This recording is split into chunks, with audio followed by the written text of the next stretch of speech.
आपका हमारे YouTube channel कहानियों और किस्सों का सफर में स्वागत है।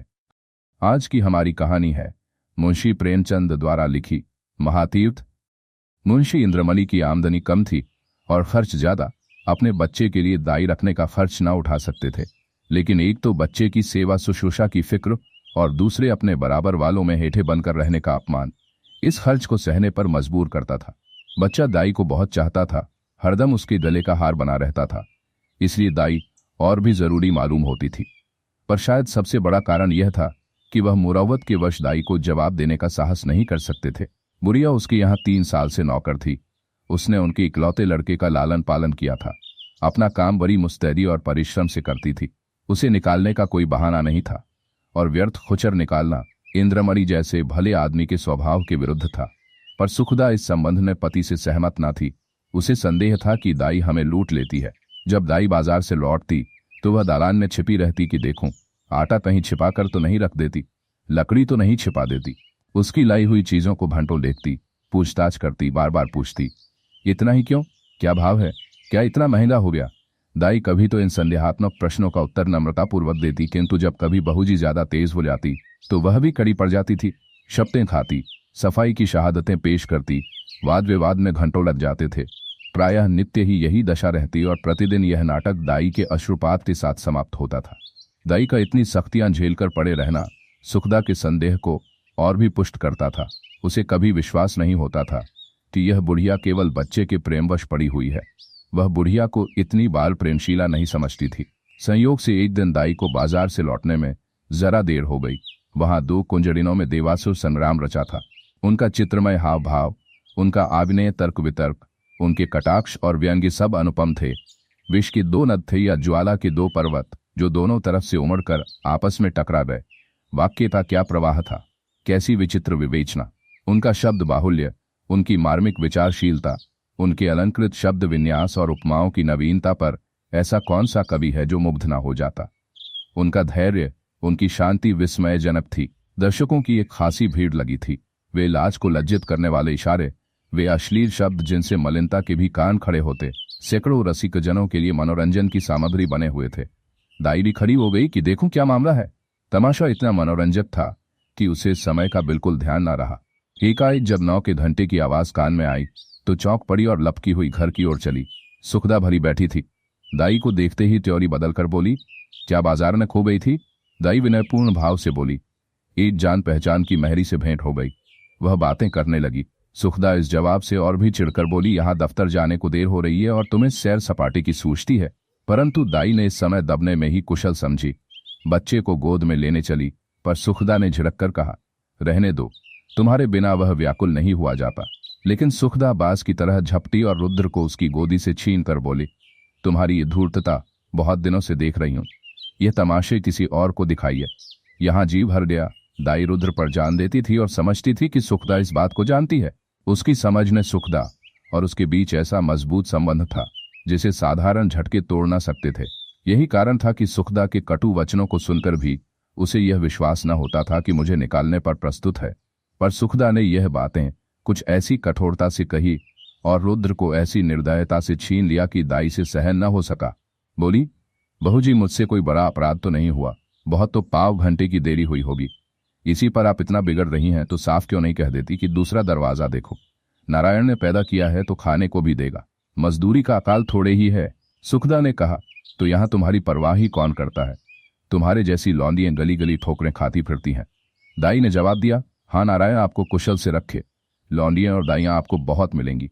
मुझसे जो कुछ अपराध हुआ हो क्षमा कीजिएगा। मैं जाती हूं। सुखदा, जाकर मर्दाने में अपना हिसाब कर लो। दाई, मेरी तरफ से रुद्र बाबू को मिठाइयां मंगवा दीजिएगा। इतने में इंद्रमणि भी बाहर आ गए। पूछा, क्या है क्या? दाई ने कहा, कुछ नहीं। बहूजी ने जवाब दे दिया है, घर जाती हूं। इंद्रमणि गृहस्थी के जंजाल से इस तरह बचते थे जैसे कोई नंगे पैर वाला मनुष्य कांटों से बचे।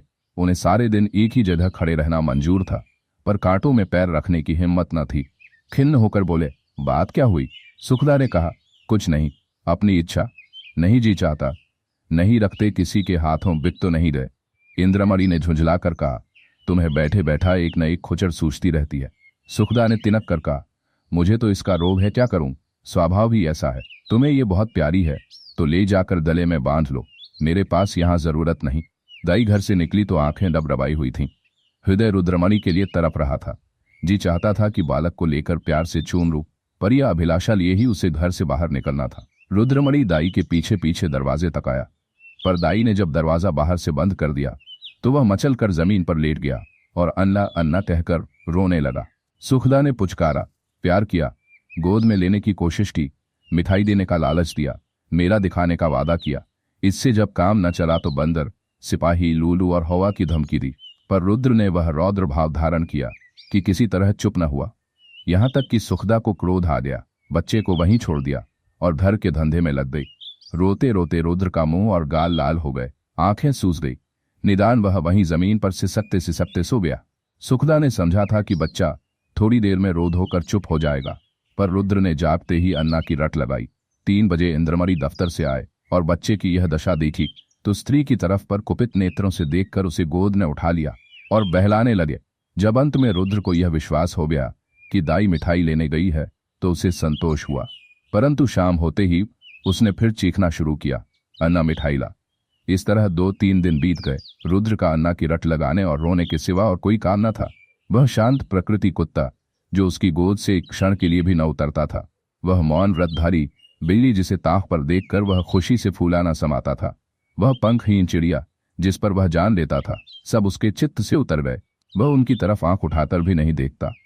अन्ना जैसी जीती जागती, प्यार करने वाली, गोद में लेकर घुमाने वाली, थपक थपक कर सुलाने वाली, दादा कर खुश करने वाली चीज का स्थान इन निर्जीव चीजों से पूरा ना हो सकता था। वह अक्सर सोते सोते चौंक पड़ता और अन्ना अन्ना पुकार कर हाथों से इशारा करता, मानो उसे बुला रहा है। अन्ना की खाली कोठरी में घंटों बैठा रहता। उसे आशा होती कि अन्ना यहां आती होगी। इस कोठारी का दरवाजा खुलते सुनता तो अन्ना अन्ना कहकर दौड़ता, समझता कि अन्ना आ गई। उसका भरा हुआ शरीर घुल गया, गुलाब जैसा चेहरा सूख गया। माँ और बाप उसकी मोहनी हंसी के लिए तरस कर रह जाते थे। यदि बहुत गुदगुदाने या छेड़ने से हंसता, केवल दिल रखने लिए हंस रहा है। उसे अब दूध से प्रेम नहीं था, न मिश्री से, न मेवे से, न मीठे बिस्कुट से, न ताजी इमरतियां से। उनमें मजा तब था जब अन्ना अपने हाथों से खिलाती थी। अब उनमें मजा नहीं था। 2 साल का लहलहाता हुआ सुंदर पौधा मुरझा गया। वह बालक जिसे गोद ने उठाते ही नरमी, गर्मी और भारीपन का अनुभव होता था, अब सूख कर कांटा हो गया। सुखदा अपने बच्चे की यह दशा देखकर भीतर ही भीतर कुड़ती, अपनी मूर्खता पर पछताती। इंद्रमणि जो शांत प्रिय आदमी थे, अब बालक को गोद से अलग न करते थे।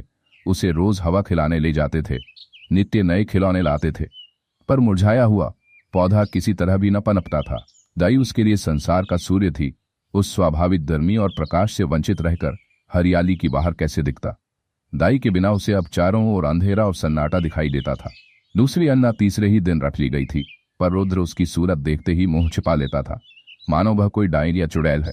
प्रत्यक्ष रूप में दाई को न देखकर वह रुद्र अब उसकी कल्पना में मग्न रहता था। वहां उसकी अन्ना चलती फिरती दिखाई देती थी। उसकी वही गोद थी, वही स्नेह, वही प्यारी प्यारी बातें, वही प्यारे गाने, वही मजेदार मिठाइयाँ, वही सुहावना संसार, वही आनंदमय जीवन। अकेले बैठकर कल्पित अन्ना से बातें करता। अन्ना कुत्ता भूखे, अन्ना दाई दूध देती, अन्ना उजला उजला घोड़ा दौड़े। सवेरा होते ही लोटा लेकर दाई की कोठरी में जाता और कहता, अन्ना पानी दूध का गिलास लेकर कोठरी में रखाता और कहता, अन्ना दूध पिला। अपनी चारपाई पर तकिया रखकर चादर से ढांक देता और कहता, अन्ना सोती है। सुखदा जब खाने बैठती तो कटोरी उठा उठाकर अन्ना की कोठरी में ले जाता और कहता, अन्ना खाना खाएगी। अन्ना अब उसके लिए एक स्वर्ग की वस्तु थी, जिसके लौटने की अब उसे बिल्कुल आशा न थी।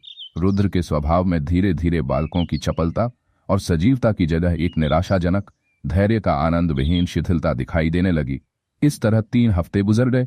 बरसात का मौसम था, कभी बेचैन करने वाली गर्मी, कभी हवा के ठंडे झोंके, बुखार और जुकाम का जोर था।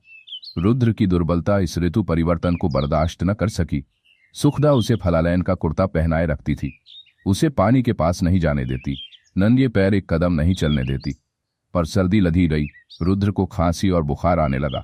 प्रभात का समय था। रुद्र चारपाई पर आंख बंद किए पड़ा था। डॉक्टरों का इलाज निष्फल हुआ।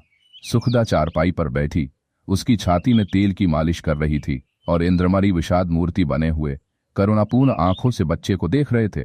इधर सुखदा से बहुत कम बोलते थे। उन्हें उससे एक तरह से चिड़सी हो गई थी।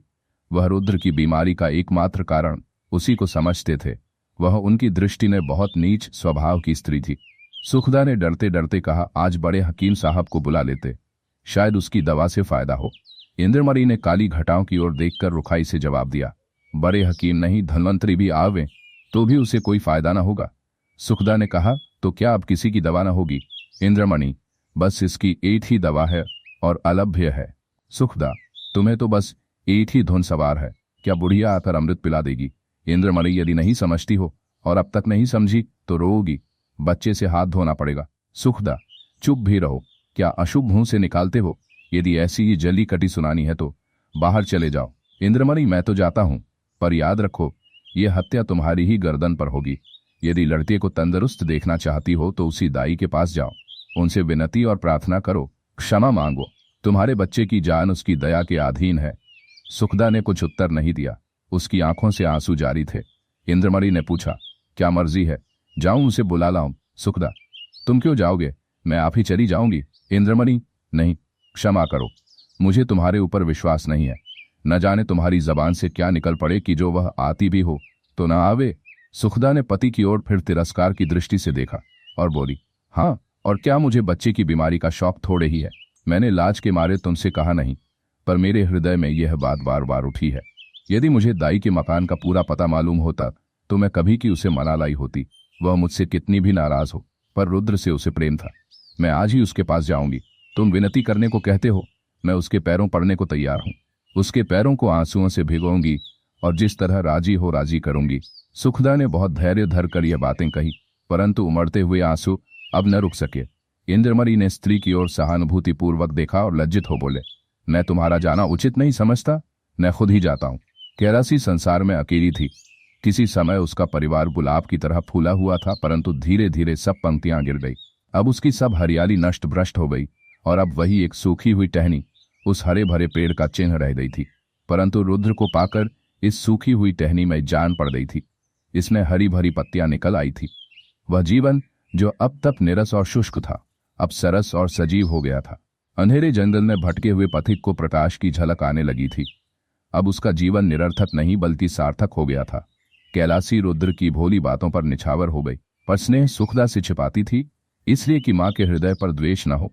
वह रुद्र के लिए मां से छिपाकर मिठाइयां लाती और उसे खिलाकर प्रसन्न होती। वह दिन में 2-3 बार उसे उबटन मलती कि बच्चा खूब पुष्ट हो। वह दूसरों के सामने उसे कोई चीज नहीं खिलाती कि उसे नजर लग जाएगी। सदा वह दूसरों से बच्चे के अल्पाहार का रोना रोया करती। उसे बुरी नजर से बचाने के लिए तावीज और डरे लाती रहती। ये उसका विशुद्ध प्रेम था, उसमें स्वार्थ की गंध भी न थी। इस घर से निकलकर कैलासी की वह दशा थी जो थिएटर में एकाएक बिजली के लैंपों के बुझ जाने से दर्शकों की होती है। उसके सामने वही सूरत नाच रही थी, कानों में वही प्यारी प्यारी बातें गूंज रही थी। उसे अपना घर काटे खाता था, उस काल कोठरी में दम घुट जाता था। रात ज्यों त्यों कर कटी। सुबह को वह घर में झाड़ू लगा रही थी। एकाएक बाहर ताजे हलवे की आवाज सुनकर बड़ी फुर्ती से निकल आई। तब तक याद आ गया, आज हलवा कौन खाएगा, आज गोद में बैठकर कौन चहकेगा। मान सुनने के लिए जो हलवा खाते समय रुद्र की होठों से और शरीर के एक ही तन से बरसता था, हृदय तड़प उठा। वह व्याकुल होकर घर से बाहर निकली कि चलूं, रुद्र को देख आऊं, पर आधे रास्ते से लौट गई। रुद्र कैलासी के ध्यान से एक क्षण भर के लिए भी नहीं उतरता था। वह सोते सोते चौंक पड़ती, जान पड़ता रुद्र डंडे का घोड़ा दबाए चला आता है। पड़ोसिनों के पास जाती तो रुद्र की ही चर्चा करती। रुद्र उसके दिल और जान में बसा हुआ था। सुखदा के कठोरतापूर्ण कुव्यवहार का उसके हृदय में ध्यान नहीं था। वह रोज इरादा करती थी कि आज रुद्र को देखने चलूंगी। उसके लिए बाजार से मिठाइयां और खिलौने लाती, घर से चलती पर रास्ते से लौट आती। कभी भी 2-4 कदम से आगे नहीं बढ़ा जाता। कौन सा मुंह लेकर जाऊं? जो प्रेम को धूर्तता समझता हो उसे कौन सा मुंह दिखाऊं? कभी सोचती, यदि रुद्र हमें न पहचाने तो बच्चों के प्रेम का ठिकाना ही क्या, नहीं दाई से हिल मिल लिया होगा। यह ख्याल उसके पैरों पर जंजीर का काम कर जाता था। इस तरह 2 हफ्ते बीत गए। कैलासी का जी उचाट रहता, जैसे उसे कोई लंबी यात्रा करनी हो। घर की चीजें जहां की तहां पड़ी रहती, न खाने की सुधि थी न पहनने की। रात दिन रुद्र ही के ध्यान में डूबी रहती थी। संयोग से इन्हीं दिनों बद्रीनाथ की यात्रा का समय आ गया। मोहल्ले के कुछ लोग यात्रा की तैयारियां करने लगे। कैलासी की दशा इस समय उस पालतू चिड़िया की सी थी जो पिंजड़े से निकलकर फिर किसी कोने की खोज न हो। उसे विस्मृति का यह अच्छा अवसर मिल गया। यात्रा के लिए तैयार हो गई। आसमान पर काली घटाएं छाई थीं और हल्की हल्की फुहारें पड़ रही थी। दिल्ली स्टेशन पर यात्रियों की भीड़ थी। कुछ अपनाड़ियों में बैठे थे, कुछ अपने घर वालों से विदा हो रहे थे। चारों तरफ हलचल सी मची थी। संसार माया आज भी उन्हें जकड़े हुए थी। कोई स्त्री को सावधान कर रहा था कि धान कट जावे तो ताल वाले खेत में मटर बो देना और बाग के पास गेहूं। कोई अपने जवान लड़के को समझा रहा था, असामियों पर बकाया, लगान की नालिश में देर न करना और 2 रुपए सैकड़ा सूद जरूर काट लेना। एक बूढ़े व्यापारी महाशय अपने मुनीम से कह रहे थे कि माल आने में देरी हो तो खुद चले जाइएगा और चलतू माल लीजिएगा, नहीं तो रुपया फंस जाएगा। पर कोई कोई ऐसे श्रद्धालु मनुष्य भी थे जो ध्यानमग्न दिखाई देते थे। वे या तो चुपचाप आसमान की ओर निहार रहे थे या माला फेरने में तलीन थे। कैलासी भी गाड़ी में बैठी सोच रही थी, इन भले आदमियों को अब भी संसार की चिंता नहीं छोड़ती। वही वनिज व्यापार लेन देन की चर्चा।